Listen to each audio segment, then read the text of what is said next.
25% of the murders in Kansas City happen in one small neighborhood that just... See what we told you, big shit. You know? Big shit, no little shit. You gonna get fucked up. You gonna get fucked up. News at 6, it's being called a major dent in a violent criminal gang. There were 33 arrests last week. KBC 9's Andy Alcock is... Kansas City, Missouri. Barbecue capital, jazz heritage, fountains, everywhere. But there's another name locals know all too well. Killa City. And the numbers back it up in the worst way possible. 2023 hit different. 185 homicides. That's not just a statistic, that's a record breaker, surpassing even the darkest days of 2020 when 182 people lost their lives. To put this in perspective, Kansas City logged 7,534 violent crimes that year. Won the rate, 1,477 per 100,000 residents. That's 300% higher than the national average. 3 times as deadly as the typical American city. Property crime wasn't much better. 25,393 incidents translated to a rate 155% above what you'd see anywhere else in the country. And here's the kicker. By mid-2025, things hadn't exactly cooled down. 84 homicides in the first half of the year, up from 75 during the same stretch in 2024. That's a 12% jump when everyone was hoping for the opposite. The nickname Killa City didn't come from nowhere. It emerged from the streets in the late 1992, born in rap lyrics and urban survival stories. Artists like Fat Tone, born Anthony Watkins on April 29, 1981, put it on wax. His tracks chronicled what was really happening in neighborhoods where shootings weren't news, they were background noise. When Fat Tone called it Killer City in his music, people from 51st Street knew exactly what he meant. Tech 9, another Kansas City legend, born Aaron Dantis Yates on November 8, 1971, watched his city earn its reputation from the ground up. Growing up at 3826 Forest Avenue in Blue Hills, he lived through the transformation. 13 people crammed into his grandma's house, learning to break dance on concrete at 58th and Forest, dodging what the streets were becoming. But here's what the numbers don't tell you.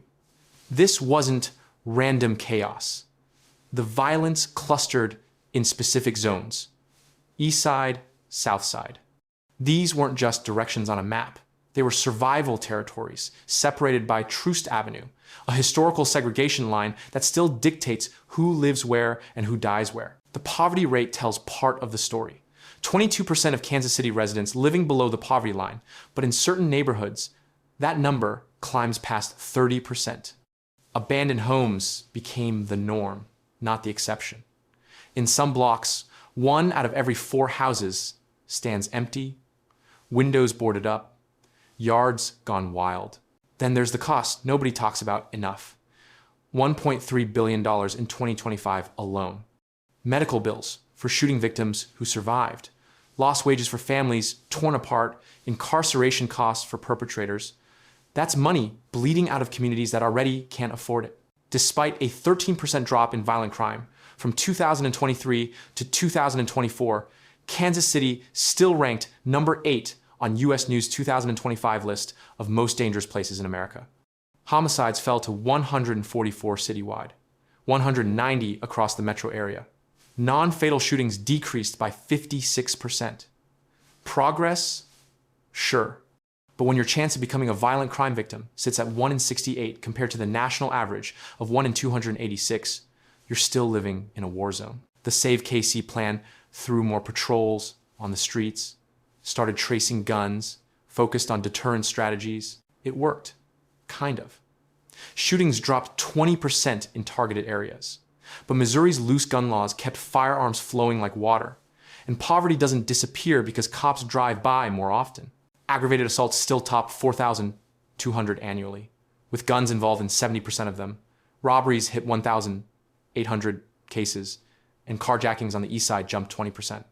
Motor vehicle theft gave residents a 1 in 82 chance of losing their ride. This is the reality behind Killa City. Not a rap album, not a documentary series, Real streets where real people navigate real danger every single day, where kids map safe routes home from school and mothers sleep light, waiting for sirens that come too often. South Blue Valley doesn't mess around with its reputation. It holds the crown nobody wants. Most violent neighborhood in Kansas City and possibly in America.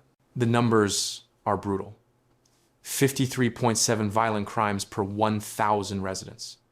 To break that down in terms anyone can understand, that's 536% above the national average. You have a 1 in 2 chance of becoming a victim if you live there. Flip a coin, basically.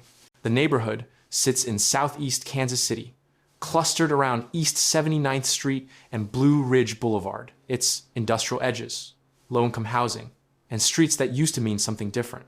Back when the Ford Motor Company plant and Armco Steel kept the area alive, Blue Valley represented working-class pride. Thousands of people clocked in daily, built things with their hands, brought paychecks home. Then 1,951 happened. Ford packed up and moved operations to Clay Como. Armco followed suit when the U.S. steel industry started its long, painful collapse.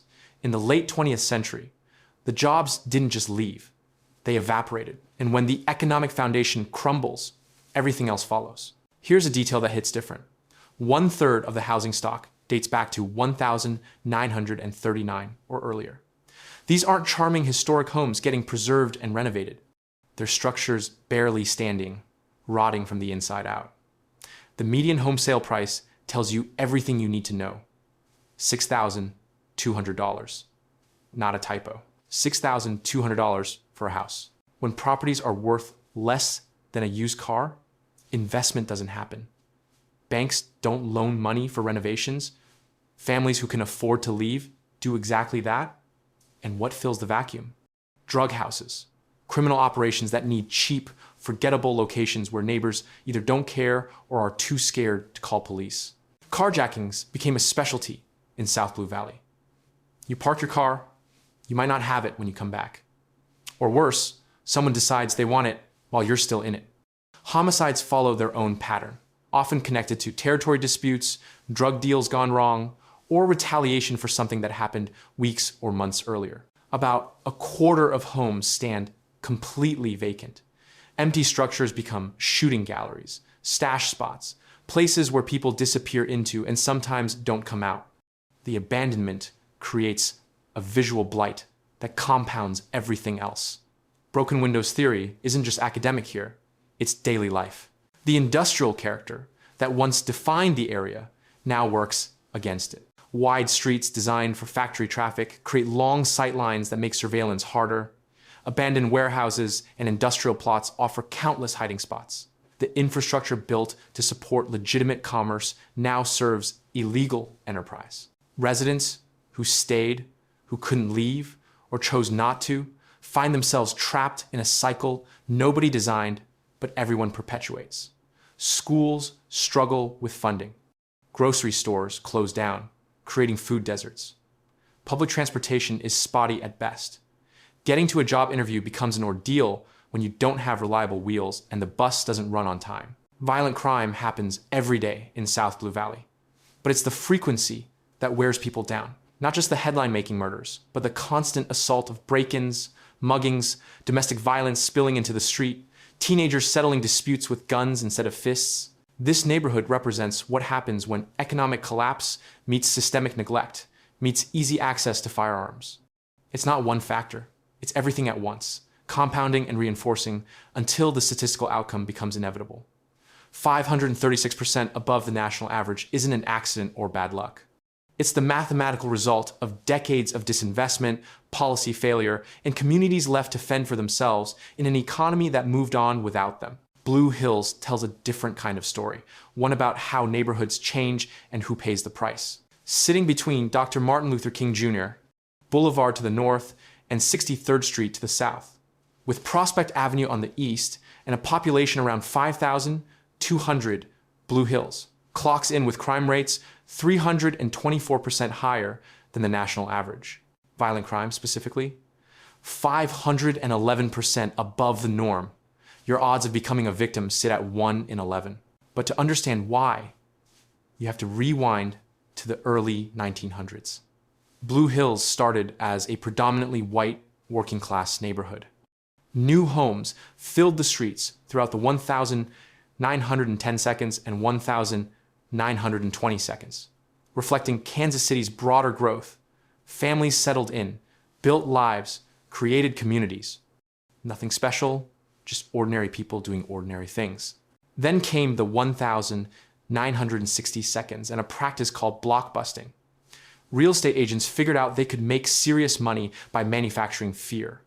They'd approach white homeowners and whisper that black families were moving in, property values would tank, better sell now before it's too late. Panic selling meant houses went for cheap. Those same agents would then turn around and sell to black families at inflated prices. The transition happened fast. Within a decade, Blue Hills went from predominantly white to predominantly black. This wasn't organic demographic shift. It was orchestrated financial manipulation. And it followed a nationwide pattern of urban disinvestment that left inner city neighborhoods to grapple with challenges their suburban counterparts never faced. By the 1,970 seconds, the damage was done. Families who bought homes at inflated prices found themselves underwater on mortgages in neighborhoods losing services and investment. The 2008 financial crisis kicked everyone while they were down. Foreclosures exploded, vacant properties multiplied, and the cycle accelerated. Here's where Tech 9 comes in. Aaron Dantes Yates was born November 8, 1971, right as Blue Hills was changing. He grew up at 3826 Forest Avenue, 13 people deep in his grandma's house. They'd moved from 904 Michigan, from the Wayne Minor projects, and even this crowded situation felt like moving up. At 58th and Forest, young Aaron learned to break dance on concrete, spinning on his back, busting his head on the bottom step more than once. The neighborhood was rough, but it had culture, had identity. The local skating rink became his second home. One day, he heard Africa, Bambata, and the Soul Sonic Force drop Planet Rock. The track stopped him mid-floor. That spooky sound, those beats, that was the moment hip-hop grabbed him and didn't let go. By 1999, Tech 9 and business partner Travis O'Gwin founded Strange Music, building an independent label empire from Kansas City. Albums like Angelic in 2001, Absolute Power in 2002, Ever Ready in 2006, COD in 2009. His rapid-fire delivery and intricate rhyme schemes built a fan base called Technicians, loyal to the point of obsession. But Blue Hills wasn't just producing rappers. It was producing gang territories. The 57th Street Rogue Dog Villain Bloods, one of the few blood sets in an area dominated by Crips. They even formed a rap group, RDV, featuring members like Bari, Mr. White Bear, Big Scoop, and T-Will, with appearances by Tech 9 himself and the late Lil Neaty. Then there was Fogtown, the 51 gangsters around 51st Street, one of the most reputable Crip hoods in KC. This is where Fat Tone came up. Anthony Watkins, born April 29, 1981, repped his neighborhood hard in his music, calling out Killa City in every track. The transformation of Blue Hills wasn't about one thing. It was blockbusting, leading to white flight, leading to disinvestment, leading to economic hardship, leading to crime, leading to more flight, leading to abandonment. Each step feeding the next until you arrive at 2025 with a neighborhood where 1 in 11 people will be victims of crime. Fat Tone's story isn't just about one rapper. It's about how one murder can detonate a neighborhood. Anthony, Fat Tone Watkins, grew up on 51st Street, deep in the Fogtown territory, discovered at 15 by Sibo, a Sacramento rapper who saw something raw in the Kansas City kid. By 1998, at just 17, Fat Tone appeared on Mr. Stinky's track, Armed Criminal Action, alongside Tech 9, Tone Capone, and Dundil. The song wasn't metaphorical, it was documentary. His style was gritty, street-focused, authentic in ways that made suburban listeners uncomfortable and urban listeners nod in recognition. He wasn't inventing characters, he was reporting from the front lines. Every reference to Killa City, every description of street life, came from lived experience in a neighborhood where violence wasn't exceptional. It was Tuesday. Then came 2005. Fat Tone and his associate got lured to Las Vegas under false pretenses. What they thought was a business opportunity turned into an execution. Andre Ministerdow shot them both, allegedly in retaliation for Mac Dre's murder in Kansas City. The problem? Fat Tone had nothing to do with Mac Dre's death. He was later cleared of any involvement, but by then, he was already dead. You'd think that would be the end of it. One tragic case of mistaken identity, wrong place, wrong time. But Fat Tone's murder didn't close a chapter, it opened one. Back in Kansas City, chaos erupted. Half a dozen home invasions got linked to Fat Tone's associates within weeks. Carjackings spiked. Street robberies multiplied. His crew, angry and grieving, lashed out at anyone they could. And his enemies saw opportunity. If Fat Tone's people were vulnerable, now was the time to strike. Weeks after Fat Tone's death, someone murdered his aunt. Not because she'd done anything, but because she was connected to him. Retaliation for retaliation. An endless feedback loop of violence. Then came the Monday that crystallized everything. A man got killed at 55th and College. The reason? Someone wanted his hubcaps. Not his car, not his wallet. His hubcaps. Police investigated one of Fat Tone's associates as the possible triggerman. Jim Flink reported it live. Home invasions, carjackings, chaos. A new picture is forming on why crime seems out of control in Kansas City, and it centers on former rapper Fat Tone. The anchor's voice carried disbelief. How could one person's death cause this much havoc? Tony Caldwell and Mark Pinter, community activists, tried to explain it to cameras. The community is in an uproar, confusion everywhere, violence escalating. But their analysis went deeper. What you see with Fat Tone is what you should not be. Fat Tone didn't have power. One person has caused all this havoc because of a weak community. Their message wasn't about blaming Fat Tone. It was about recognizing systemic fragility. When community bonds are already frayed, when economic opportunity doesn't exist, when violence is normalized, it takes just one spark to ignite everything. The peacekeepers mobilized immediately. Within minutes of the 55th and College murder, they canvassed the area. 8 hours later, a suspected killer was in custody. But arrests don't undo trauma or stop cycles. Mark Pinter put it plainly. If you're going to live in a neighborhood, you got to be a neighbor. You can't be a resident, you got to be a neighbor. Because if you're not a neighbor, the Fat Tones of the world are going to kick you around like a rebel ball. That statement captures the whole dynamic. Fat Tone himself was a product of circumstances that made street life seem like the only viable path.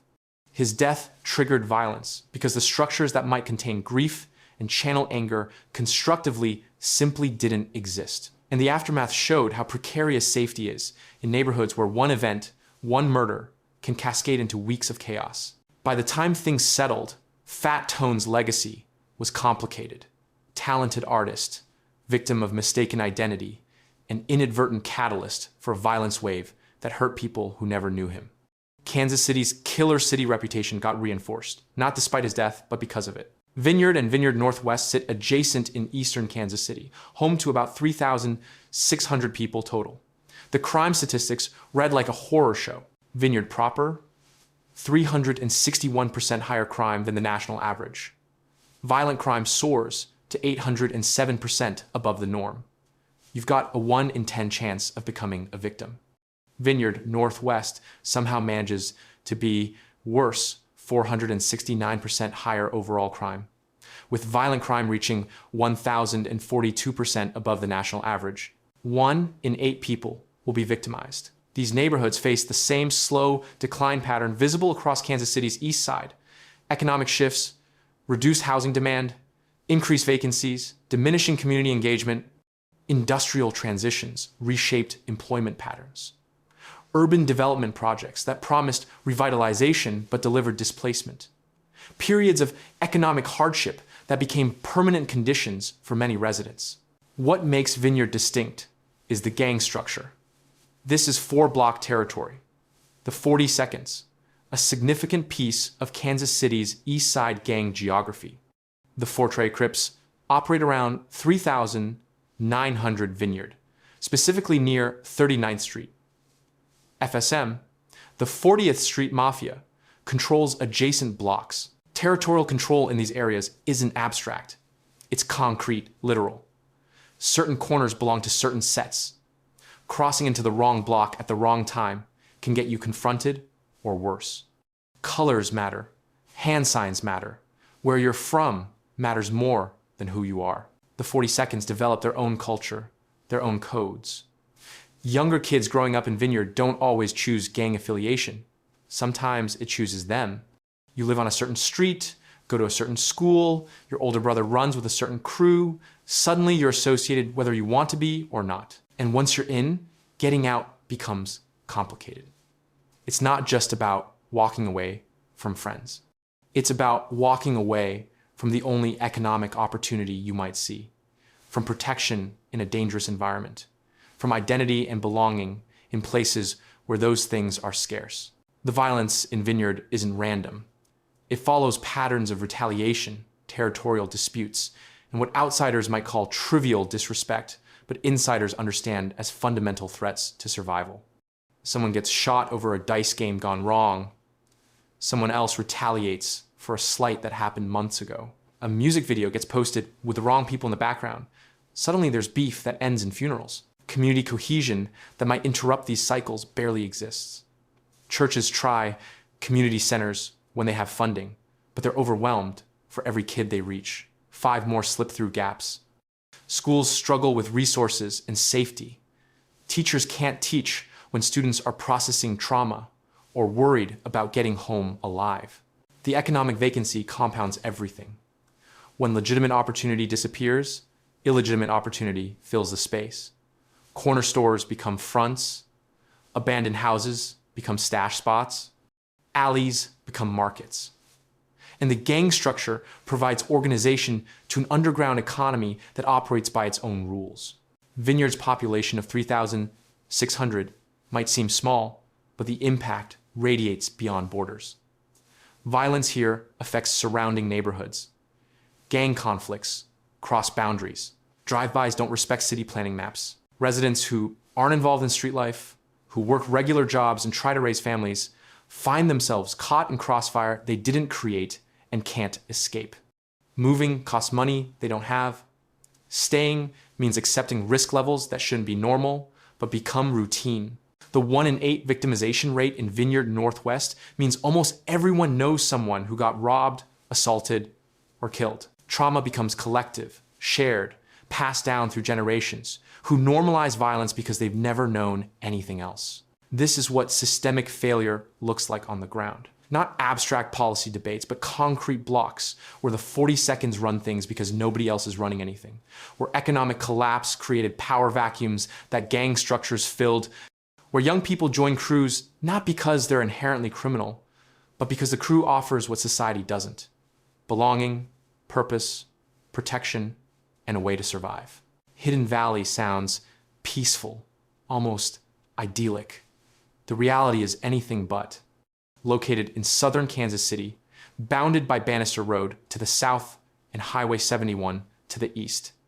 Hidden Valley houses about 1,558 residents. Crime rates run 377% higher than the national average. Violent crime specifically hits 715% above the norm. 1 in 10 people will become victims.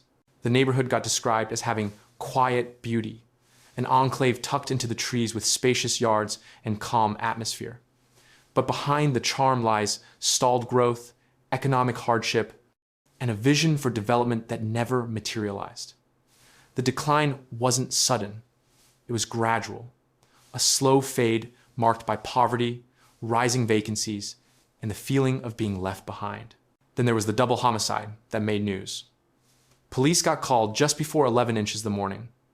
They found an adult male and female, both shot dead, outside a building. Witnesses reported an argument and fight before the shooting, then more than a dozen gunshots tearing through what's supposed to be a quiet morning. Rosalind Temple, from KC Mothers in Charge, showed up to support family members. Her organization exists because too many mothers in Kansas City have buried children. The fact that she can respond quickly to shootings tells you how common they've become. Marlboro East tells a similar story with different details. Population around 1,333 residents. Borders running from East 75th Street North to 85th Street South, Prospect Avenue West to Blue River Road East. The crime numbers are staggering. 538% above the national average. Overall, violent crime at 1,516% higher than the US norm. 1 in 7 people face victimization. The neighborhood's most visible problem? A 4-acre abandoned motel that locals call an eyesore and safety concern. Carl Huffman, who spent 23 years in the Army as a field artillery officer, said plainly, "I wouldn't go over there." Diane Hersberger lived in the neighborhood 28 years. She remembers when the motel functioned normally. Then came a murder. Then a fire. For years after, it just sat there, deteriorating. "It looks like a bomb site or something," she said. The property owner, Eddie Gwynn, operates from Texas. He's made promises about boarding up the property, installing concrete barriers, adding solar lights for safety. But people keep stripping copper, breaking in, using the space for activities nobody wants to describe in detail. Gwynn pitched a plan for 100 units of senior housing. The community heard him out, but remained skeptical. Too many promises already broken, too many plans announced and abandoned. Local officials couldn't even commit to timing. There's no promises we can make about timing because the city can't make any promises about timing. This pattern repeats across Kansas City. Property owners, often from out of state, buy cheap land or structures, make grand development promises, then do nothing while the property decays and the neighborhood suffers. And there's little recourse. The city has limited tools to force action. Residents have no leverage, so eyesores persist, attracting crime, driving down surrounding property values, accelerating decline. Both Hidden Valley and Marlboro East represent what happens when development visions fail. These weren't always troubled neighborhoods. Hidden Valley had aspirations of becoming a desirable suburban enclave. Marlboro East had the Marlboro Village Commercial District in the 1,922nd, a bustling hub of shops and services.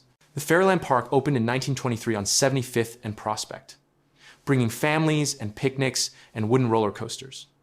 But for most of its history, the park was segregated, open only to white visitors. Black families could see the rides and hear the music, but couldn't enter. Civil rights protests in the 1,960 forced integration in 1964, but by the 1,970 the park was fading. It closed for good in 1977. The loss wasn't just an amusement park disappearing. It was the loss of a shared space, first denied to part of the community and then gone altogether. A reminder of how fragile neighborhood anchors can be, how quickly things that define an area can vanish, leaving nothing but empty fields and fading memories. Independence Avenue has been a vital corridor for over a century, connecting downtown Kansas City to eastern neighborhoods. Historically, it buzzed with commerce, serving as a gateway for trade and cultural exchange. Various businesses rose and fell along this strip, reflecting the city's dynamic economic shifts. But certain sections, particularly around Independence Plaza, have experienced elevated crime that earned the area an F grade for violent crime. In 2025, the violent crime rate hit 22.51 per 1,000 residents in Independence Plaza specifically. What makes this corridor historically significant is the concentration of public housing projects that defined Kansas City's approach to housing its poorest residents. These weren't just apartment buildings. They were experiments in social engineering that mostly failed. Parker Square on 12th Street stands as a well-known public housing complex. It was once part of the 5852 Alliance, a gang coalition that controlled significant territory. The alliance brought together different sets under one umbrella, creating a power structure that influenced everything from drug distribution to conflict resolution, at least among members. Then there's CTP, the 500 block of Choteau Court projects, built in the late 1942nd as part of the city's first wave of public housing after World War II. These structures represented hope initially. Veterans coming home needed affordable places to live, and the projects promised exactly that. But what starts as temporary assistance has a way of becoming permanent poverty concentration. By the late 2010 seconds, Shoto Court got demolished as part of broader public housing reform efforts. The buildings came down, but the people who lived there didn't disappear. They scattered to other neighborhoods, sometimes improving their situations, often just moving problems around. Detonate Manor, built in the 1950 seconds, was one of Kansas City's first housing projects. It later got redeveloped into mixed income housing, an attempt to break up poverty concentration. The theory was that mixing income levels would create stability. Sometimes it worked. Sometimes it just meant poor people got displaced when rents increased. The There and Watkins homes on 12th Street and Riverview Gardens round out the list of significant public housing complexes that shaped the area's character and challenges. But Wayne Minor stands apart. Named after Wayne Minor, a black soldier killed in World War I just hours before the armistice signing. The complex was constructed in 1960. 5 high-rise buildings, 9 and 10 stories, containing 664 housing units total. From the start, Wayne Minor struggled. It never achieved more than 64% occupancy. People didn't want to live there, and the ones who did often had no choice. The complex deteriorated steadily, becoming what officials called a crime-plagued eyesore. Repair costs ran about $10,000 per month, straining city resources for maintenance that never kept up with decay. By the 1980 seconds, the situation was untenable. The buildings were barely inhabitable. Crime was rampant, and the concentration of poverty created conditions that no amount of policing could fix. So in 1987, Kansas City made a decision. They were going to blow it up. The demolition was notable for being the nation's largest housing project implosion at that time. 2,500 explosive charges got strategically placed throughout the 5 towers. Crowds gathered to watch, traffic backed up as people positioned themselves for views. The countdown started. Cameras rolled. Then the charges detonated. The buildings collapsed in massive clouds of dust and debris, 9 and 10 stories crumbling into rubble in seconds. Tech 9 referenced Wayne Minor in his music. He lived there before moving to his grandmother's house on Forest Avenue. For him and thousands of others, Wayne Minor wasn't an abstract policy failure. It was home, flawed, dangerous, but home nonetheless.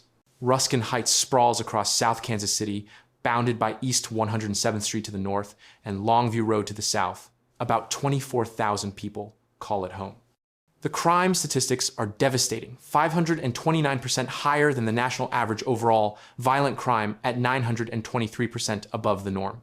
1 in 7 residents will become victims. Understanding Ruskin Heights requires understanding May 19, 1957. That's when an F5 tornado, the most destructive classification possible, tore through the neighborhood on a 71-mile path of destruction.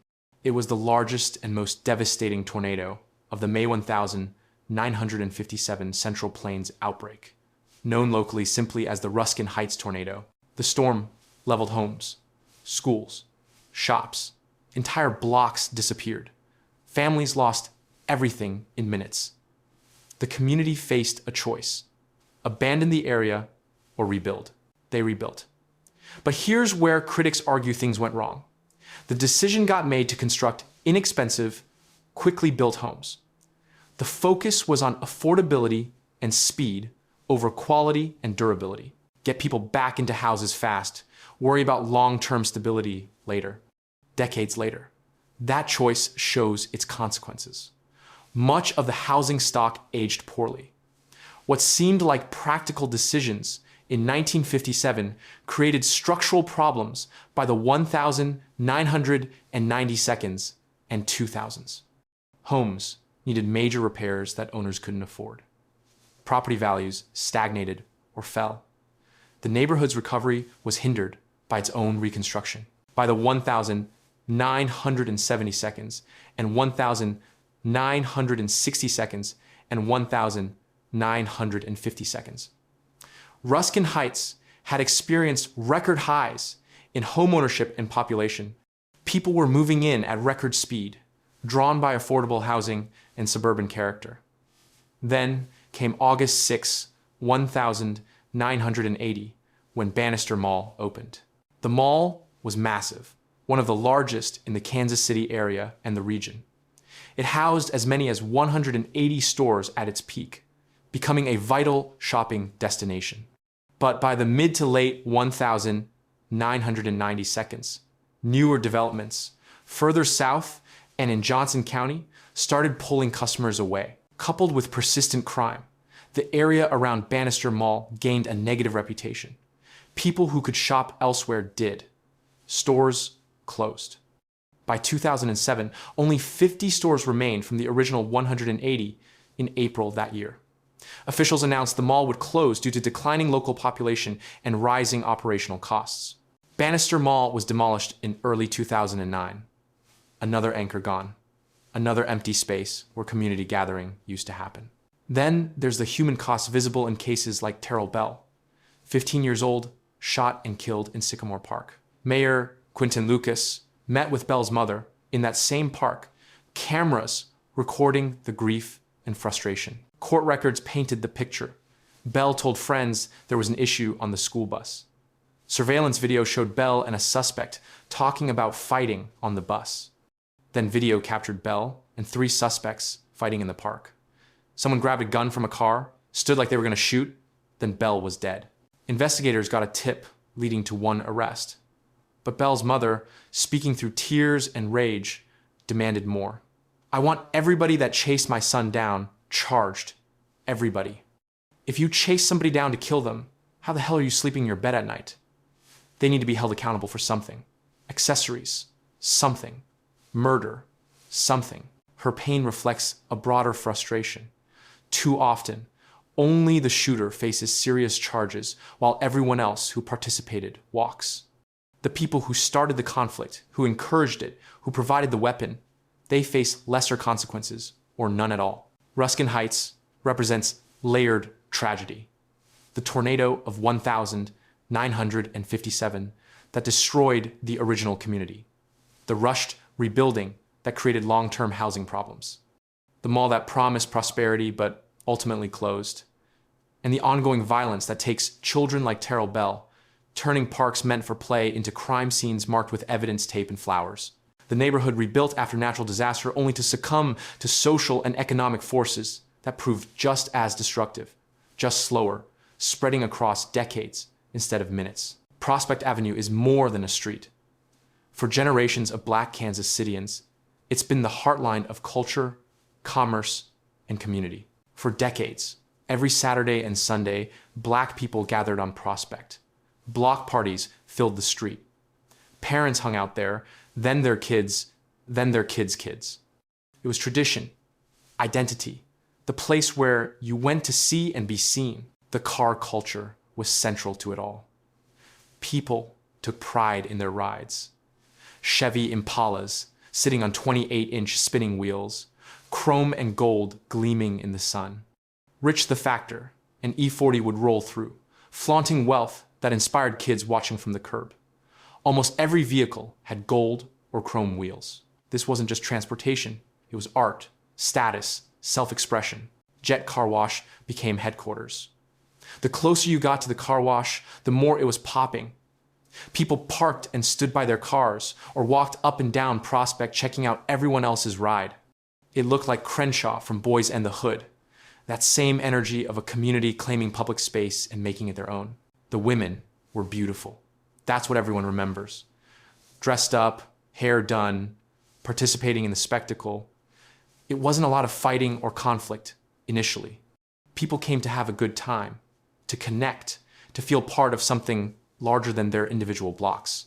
But in the late 1990s and early 2000s, police started running people off Prospect. They'd get out and walk around during block parties, presence becoming pressure. Then they started turning on lights, telling people they couldn't park on Prospect or hang out anymore. The gatherings moved from Swope Park to Prospect to Trues and back to Swope Park, always trying to stay ahead of enforcement. Eventually, people stopped having their weekend block parties on Prospect. 12 killed the vibe, and the tradition died. Even though people don't hang out there as much, the spirit of Prospect persists. The street runs north to south through the heart of Kansas City's Black community, and its landmarks tell the neighborhood's story. Up north, near Truman Road, there's a McDonald's everybody knows, right by where construction blocked off what used to be a straight shot down to 10th and Prospect, not far from where young Rich grew up, where Rich, the factor, made his name. At 18th and Prospect sits what used to be a legendary liquor store, now an Express Mart. Older folks remember Ben Liquor, the name it went by for years. Blues Park sits nearby, where people gathered for football games and basketball, popping fireworks, just hanging out. These weren't elaborate, organized events, just community, using shared space. Then there's 22nd Street, notorious as Kansas City's version of Figueroa. This is where sex workers operate, where people come looking for transactions they wouldn't discuss in daylight. It's a social problem that persists despite periodic enforcement efforts. Moving south, you hit the Green Duck at 26th and Prospect.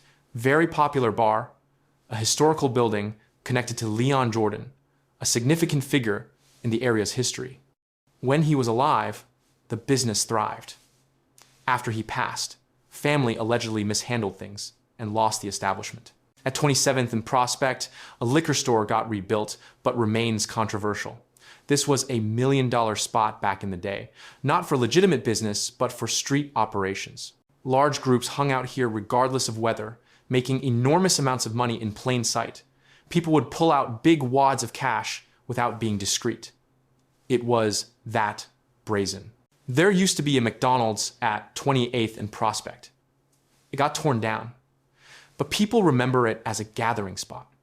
One person recalled getting into a fight there after a parade with Cobra's drill team members. An older woman from the drill team beat them up right there in the parking lot. Jimmy D's restaurant further up was legendary. Ballers would come through after selling all day, showing out, making sure everyone knew they were successful. It was like Willie's Place from Paid in Full. That same energy of street economy on display. Brother Man's clothing store still stands, selling white t-shirts and Dickies. Back when the snap music era made white tees popular, you'd wake up every morning, pocket full of money, run up to Brother Man's for fresh white tees. He was like that guy from Don't Be a Menace, the neighborhood fixture who keeps going year after year. Despite recent improvements, Kansas City's Killa City reputation remains earned. The 2024 violent crime rate dropped 13% from 2023's peak of 1,500 per 100,000 residents. Homicides fell from 185 to 144 citywide, 190 across the metro area.